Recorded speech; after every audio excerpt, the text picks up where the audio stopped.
I used to be this totally anxious Me attachment too. with everyone, not just boyfriends or my ex, or it was with girlfriends too. If somebody didn't respond to me in a very short amount of time, incredible amount of anxiety would overwhelm my body.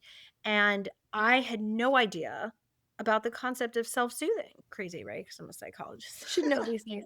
But I was one of those, I'm going to spam text you, or I'm going to be like, is everything okay? Is everything okay? Are you mad at me? Are you mad at me? Like total people pleaser, all that fawning type behavior. What I learned was that as long as I kept doing that, it would me being okay was contingent upon somebody else responding to me. And so I just lived in this perpetual state of anxiety. It was just kind of playing whack-a-mole, one moment to the next, getting Yes. through, one situation to the next situation, making sure I had that reassurance that I was okay because I didn't know or believe that I was okay within myself, and that if everything around me fell away, I would still be okay. And this is the beauty and the gift of all of those traumas happening to me in that short period of time, was that everything did fall away.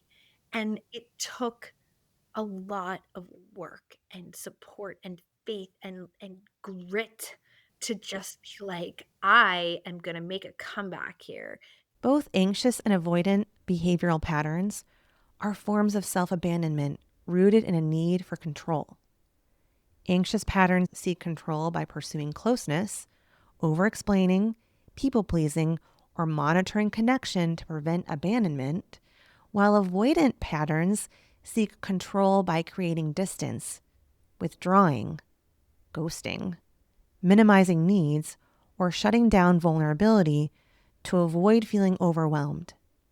In both cases, these strategies often become self-sabotaging. The very behaviors meant to create safety end up eroding trust, intimacy, and authenticity. Instead of staying present with our own needs and limits, we manage the relationship to feel certain, leaving ourselves in the process. I'm Dr. Jess Hayden, and you're listening to Simply Heard, The Space Between, a podcast about psychology and the lived experience. This episode is part 2 of Welcome Home, A Path to Self-Reclamation, continuing our series on self-abandonment. I'm joined by psychologist Dr. Randie London, who shares her lived experiences of anxious attachment, self-abandonment, and the long, nonlinear process of healing and learning how to self-soothe and come home to yourself. Dr. London also facilitates a workshop series focused on self-reclamation and emotional healing at the Holistic Center for Soulful Living, where these conversations move from insight into embodied practice. What you're hearing now is the more curated storyteller version of that dialogue. There's also a longer, unfiltered video conversation available, less polished, more spacious, where you can watch these ideas unfold in real time.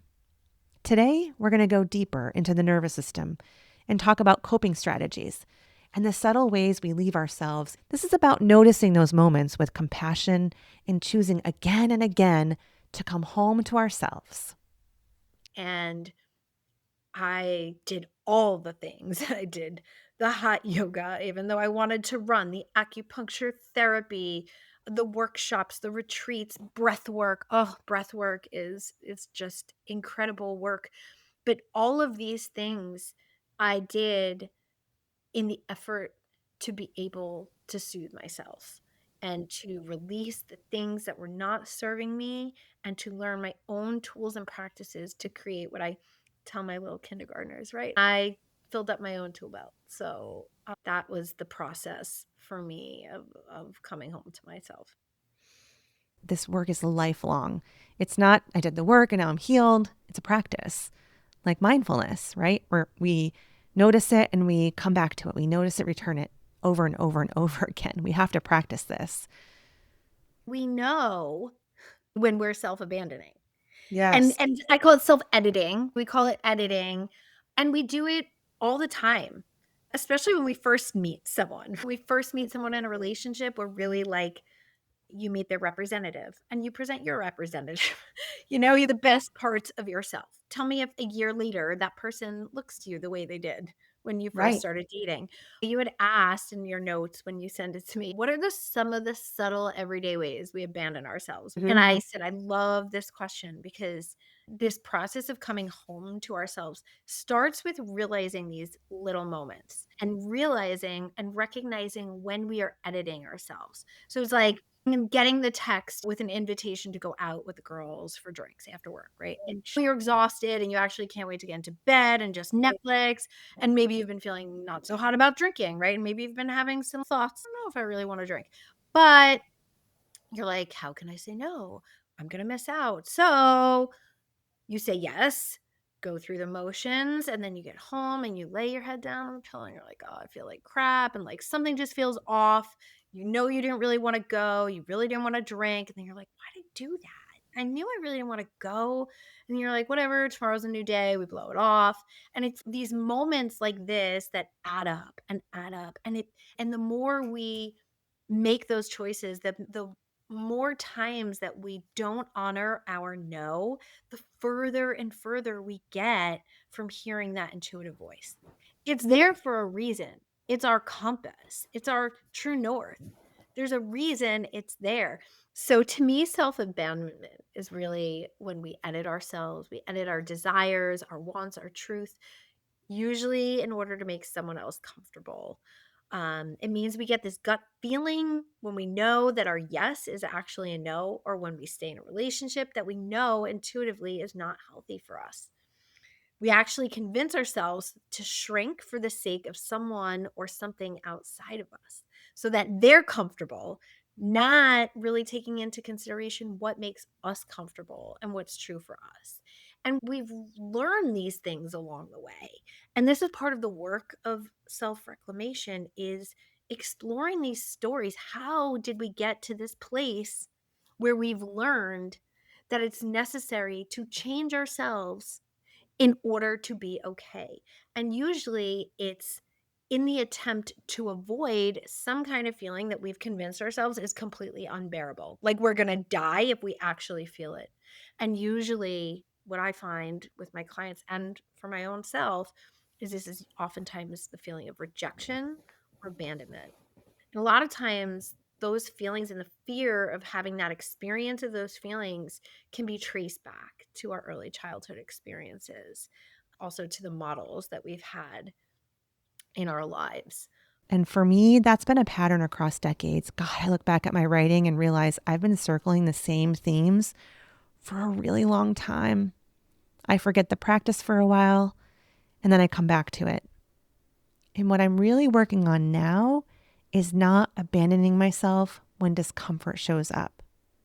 What used to happen is I'd feel anxious. This person won't like me. I'm going to be abandoned. And then my nervous system would move into problem solving and control, people pleasing, shape shifting. I think of it as becoming a chameleon in a lot of ways. I was changing myself to prevent loss. In my last relationship, I actually felt really good in the beginning. And I thought I had done all this work. I read Danae's book, Sovereign Love, and I felt like I was moving into this place of really being healed and coming from this real steady space. And in a lot of ways, I did, and I was. And then the urge showed up. And a lot of it was rooted in early attachment experiences. And gosh, I tried to manage that. And then it changed. I found myself trying to manage outcomes and manage certainty, manage everyone's emotional experience. And I was operating under the belief that if I could get it right, no one would leave and no one would get hurt. And ultimately, people left and people got hurt. But at the time, I told myself, I'm just being nice. This is just who I am. But underneath, that was anxiety, hypervigilance, and a belief that love required constant effort and monitoring. That was fear of abandonment. A lot of it was tied to early attachment experiences, being a child of divorce, growing up with emotional tension, learning early that relationships felt fragile. So my system learned if I stay ahead of the curve, if I take care of everyone, I won't be left out. But I actually think I left him out. So I think the hardest part of that was that I knew that it was happening. I think that I kind of was lying to myself about it. I could feel myself justifying it, explaining it away, and even naming it out loud, while also carrying shame for not being able to stop. And that's the bind of these patterns. Awareness doesn't automatically equal regulation. I hadn't mentioned this before, but I personally am also a child of divorce. And when I was 7, my parents divorced. And I definitely think that was the origin of my own personal abandonment fears, right? That feeling like everything you know to be true in your life is all of a sudden ripped away. And so, as young children, especially, we develop most of those beliefs about life before age 7. Happened to be that this divorce in my life happened at age 7. So, I entered the rest of my life with this worldview that people we love could be there one minute and feel like they're not the next. And I can feel like I have stability in my home and then it could be gone.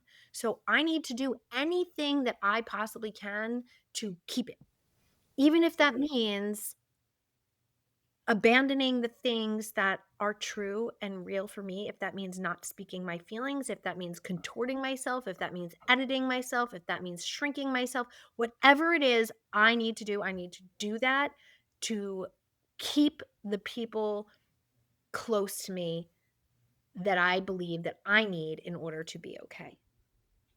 So the the interesting thing though is that sometimes if we change our perception of the thing that we fear most, it usually leads to the moment of the greatest liberation and feeling of freedom in our lives. I was saying before, oftentimes my clients, these young girls are trying to find their way and they're having relationships, they're talking to a boy, and the boy might ghost them, let's say. And then it's, there's something wrong with me, and I'm never going to be in a relationship, and nobody's ever going to love me, and I'm never going to get married. It's literally this spiral of this catastrophic thinking, and life is not going to be okay. Um, but then I love those moments and when they bring that to the table, because then I get to say, so if this wasn't happening to you, this wasn't God's ultimate punishment of you for some reason, because you're this awful person, like you've convinced yourself you are, then why might this be happening for you? What is the lesson that's presenting itself here for you to learn? Oftentimes, all the time, forget oftentimes, all the time, rejection is redirection. If you didn't get that job, it's because you're meant to be somewhere else. If you didn't get into that college, you're meant to be at a different one. If that boy ghosted you, it's because your higher power has someone more in alignment waiting for you. But so often we stare at the closed doors and we bang on it and say, "Why are you closed? Why are you closed? What did I do to close this door?" Rather than turning about face and pivoting and looking at all of the doors that are open, all the possibilities that present ourselves when we just shift our perception and we start asking these questions. Why is this happening for me? What is the lesson here for me to gain from this pain, from this trauma, from this loss, whatever it is? This is part of our life school, that we get to learn. My clients will all tell you I'm huge on language. And if they say have to, I say just replace it. How does it feel different if you say get to? It's like, all right, I have to look at it in a different way. No, you don't, but you get to.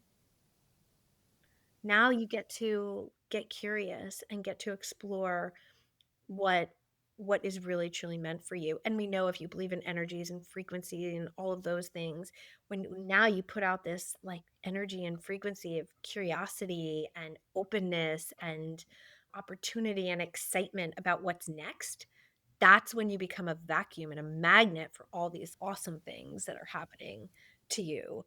But and then if we keep staring at the closed door, that's when we keep hitting the brick wall.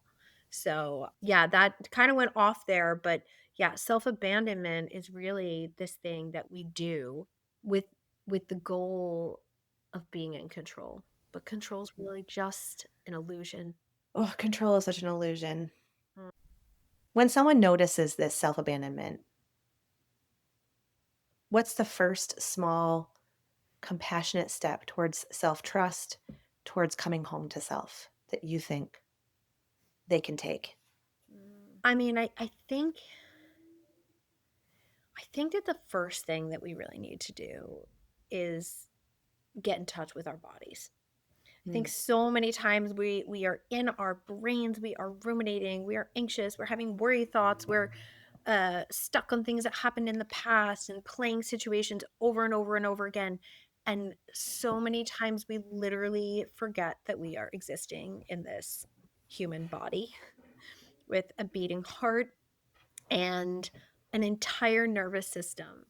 And I think so many of us have actually become so familiar and desensitized to living in a state of dysregulation in our bodies that we don't even know what a state of relaxation and rest and peace and regulation feels like. And I teach this to my kindergartners, right? Like our hearts are connected to our breath, which is our connected to our mind. So if our hearts are beating really fast and our breath is going really fast, usually our brains aren't doing their best thinking. And this goes for adults too, is when our bodies are dysregulated, it makes sense that that's when we're having all of these like ruminating thoughts and our perceptions are not clear and we are literally just again playing this whack-a-mole trying to scramble to control situations and control people and edit ourselves so that we can just think that we're okay. But if we really want to be okay, we need to start within our own bodies. So we need to learn to do some body scans. Like I mean, I remember the first time I did a body scan meditation and I was like, "Oh, I've never even thought about what my knee feels like or my big left toe." It was like and or when they said relax your forehead and let your eyeballs roll to the outside of your eyes, I was like, wow, what a sensation. I've never even done that. Let your jaw drop. I had not even realized how clenched my jaw was. So I think first of all, getting in touch with what's happening in our body and connecting that, learning what our bodies feel like when we feel yes and we feel no. This is our truth, our inner voice. So it's really the next step after that. And that's a process of learning about what's happening in our bodies and connecting to that, but owning our no. So it could be as little as like, your teenage son asks you to get him a drink while you're in the middle of like doing dishes and cooking and all these things and he's like chilling watching his phone just eating away and instead of stopping what you're doing and getting him the drink because you're now feeling frustrated, you're like, no, babe, you know what? You can get up and get it yourself. And he may huff and puff a little, or he may just be like, okay. And it may feel awkward because you always get it for him, but you immediately knew it was a no and you spoke that. Something so little, right? So that's Mhm. being true to yourself. Eventually, practicing those little things will hopefully lead to things like leaving the relationship that's not healthy for you, that keeps you in a perpetual state of nervous system dysregulation, or detaching from a friendship that's toxic, or where you're trying to beg someone or convince someone to be a part of your life, but they're really, not showing up for you in that way. And so you decide, I'm just going to let this go. Maybe it's leaving the safe job to pursue the career of your dreams, or maybe it's donating a ton of the stuff in your house to living a more simplistic life because you look around and the clutter is just making you feel so dysregulated. So you're like, you know what? I'm going to do something about this. So it takes practice getting to know the things that feel like a yes and a no, and then taking action from that space. So that's, I think, where you start. Drinking can become a form of self abandonment when it's used to avoid or numb emotional experience rather than respond to it with care. Alcohol dampens the nervous system and offers short term relief, which can feel like regulation, but it's actually avoidance. When we drink to escape, we send ourselves the message that our emotions are too much to handle. Instead of staying present, soothing ourselves, or getting curious, we disconnect from the very parts of us that need care. Over time, this reinforces the belief that comfort comes from outside of us and that our feelings are dangerous or unmanageable. The issue isn't drinking itself, it's the function. Are we choosing it intentionally or using it to disappear from ourselves? And it's so interesting. I have to just interject this a piece about alcohol. And for me personally, I've chosen not to drink any longer. About a year ago, I made that choice and I've drank a handful of times since then. And I'm not going to say I'm never going to have a drink again. But for me right now, I just, I don't want it. Especially for me, choosing to keep my body clear of alcohol. Literally, it's like people are like, is everything okay? I'm like, yeah, it's just a choice I'm making right now. But it's so interesting to see the reactions of people, especially when you say you're not drinking. I've Yeah. had overwhelmingly, it's been really supportive. Yeah. People in my life have been supportive, but it's made my life different because I choose not to like go hang out at bars and stuff, which I'm still adjusting and finding spaces to do those things. But um, that's just a personal this Yeah. point. And the urge to explain why. Mhm. Oh, I'm not drinking because it just makes me feel terrible the next day. And just instead of saying like I just don't want to. Right. Like Or not even saying I don't want to. I don't yeah, need to give anybody a reason. right. I know. Over I explaining. know. And again, that's like a whole nother discussion, but that's Yeah. such a function of how saturated our society is with alcohol Yes. and the messages that we're given about Hmm. its place in our life. And what I noticed is that everybody says, "Oh, I like having a couple drinks because it lets me be, like, freer and more relaxed, and it lowers my inhibitions." Well, here's the thing about inhibitions. We have inhibitions for a purpose. They keep us safe. They keep us on the right path. They keep us connected to our morality and to what we know to be good and right and true. So, in essence, why think about why so many of us wake up after a night of drinking and we're like, oh, what the hell did I say? What did I do? I look stupid. Da, da, da, da. Because in essence, when we choose to drink, we're like, I'm going to intentionally disconnect myself from, not like consciously, it's like more of subconscious process. I'm gonna remove the gate. I'm gonna do away with the gatekeeper. I'm gonna lower those inhibitions and get rid of them so I can be freer. But ultimately, we end up a lot of the time making choices that are not in alignment with who we are and who we want to be. And that's why we wake up with with the anxiety, right? Like that feeling of guilt and what did I do? So for me personally, and my choice to not drink, it was a reflection of realizing that many of the poor choices I'd made in my life have been tied to alcohol. And I was like, if I'm going to be on this path to being clear and in touch with my soul and like wanting to live this joyful life, like that, it doesn't add up. It's not in alignment. And since I have decided not to drink, my energy is like skyrocketed. All of this creativity about this work and the workshop and everything, that's when it all really came together because it's like I could hear clearly what's in my heart. Randy. This is an authentic conversation. It's so authentic. All good. What you're not seeing, because this is not on video, is me crying. What does home look like for you right now, both personally and professionally? Okay. I love this question. I'm like excited to talk about it because it's been a long journey since 2019 for me. Um But home for me, my home, I after my divorce, I bought my own home, and I'm feel blessed that I was able to do that. Gave you a little tour before. It's like my little Zen Yeah. palace, and my kids call it the calm house, which I love. Oh, Um, that's wonderful. yeah. How validating. I Yeah. mean, Yes. Oh, my yeah. little one who's 9, I mean, she probably said that, like, a year ago, and she's like, "The calm house," because I have my Nag Champa incense lit all the time, Uh-huh.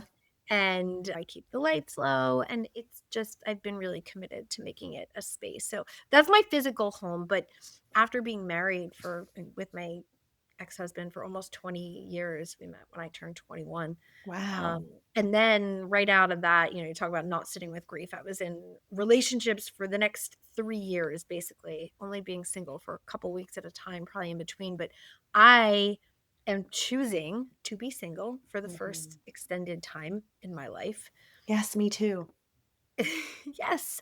And so home to me is knowing that in my solitude, I am in control of my peace, or what I refer to with my clients as my peace bubble. And I've done this work. And I'm always doing the work, but I've examined the stories that keep and have kept me believing that I needed to prove my value and my worth to others in relationships, or that I needed to be in a relationship to be okay. When we go through breakup, many of us don't actually allow ourselves to grieve. We distract, we stay busy, we numb, we move on quickly, sometimes with substances, sometimes with another relationship, because being with the pain feels intolerable. I know this pattern well. I've ended relationships and jumped straight into another one, trying to fill the void rather than sitting with the loss. From a psychological standpoint, that makes sense. When grief meets low distress tolerance, limited self soothing skills, and attachment wounds, the nervous system looks for immediate relief. Bypassing grief does not resolve it, it postpones it. And when we don't build the capacity to sit with sadness, loneliness, or uncertainty, we often externalize regulation, seeking reassurance, closeness, or distraction from others instead of learning how to offer that care to ourselves. And now I know and I feel it inside that my value and the value I bring is within me. I listen intently to that intuitive voice, the guiding voice. I try to get quiet with myself. I try to check in with my body. I'm trying to, as we started out this conversation, by taking risks, right? Like pushing Hmm. through the voice of Karen in my brain and the inner critic.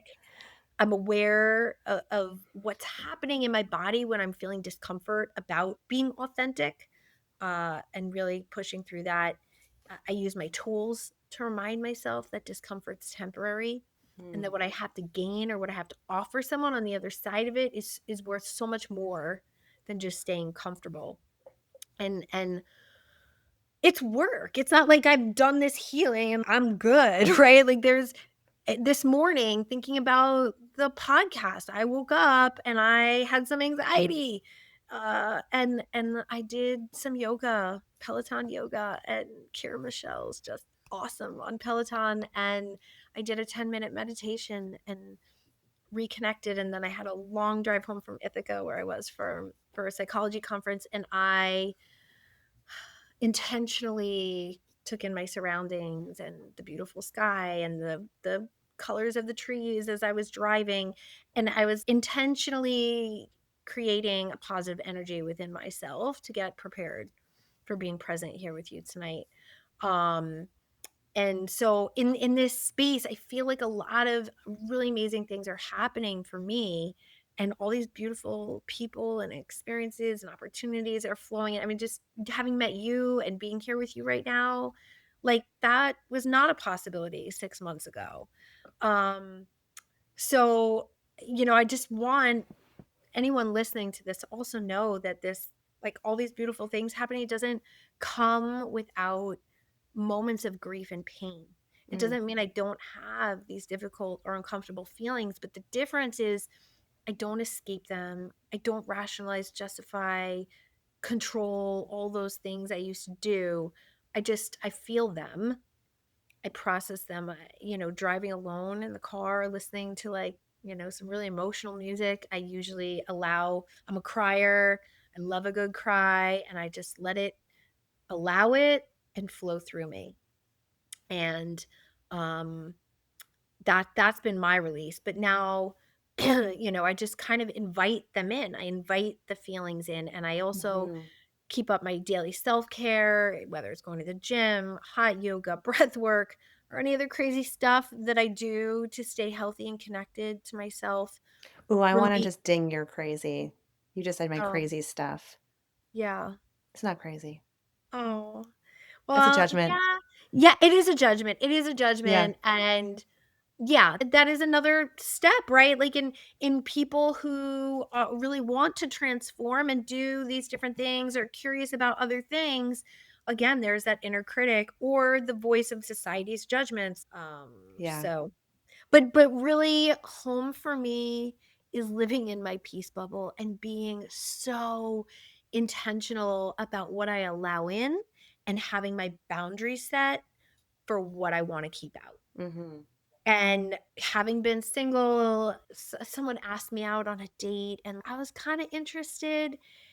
And then I had this feeling like, no, Randy, you're this is where you've been guided to, into this Mhm. space of being single, and you're on fire about this work you're doing. And I thought about what dating and all of that kind of like brings in for me, and I'm like, I just knew into it, like I was like, I'm not ready.